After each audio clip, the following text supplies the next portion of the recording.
বেশি কিছু না, আজকে এই পাওয়ার ব্যাঙ্কটাই রিভিউ করব।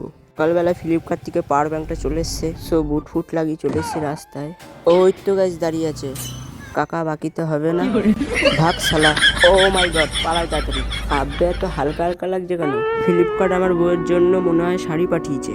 চলো গাইস ঝটপট আনবক্সিং করে ফেলি। গাইস টিন ভাঙা লোহা ভাঙা দিয়ে পাওয়ার ব্যাঙ্কটা পেঁচিয়ে আমার কাছে দিয়ে দিয়েছে। গাইস এর মধ্যে টিন ভাঙা লোহা ভাঙা যা আছে এ দিয়ে আমার বিয়ের প্যান্ডেল হয়ে যাবে। প্যান্ডেলের থেকে বড় কথা হচ্ছে খুলেই যাচ্ছে তাও শেষই হচ্ছে না প্যাকেট।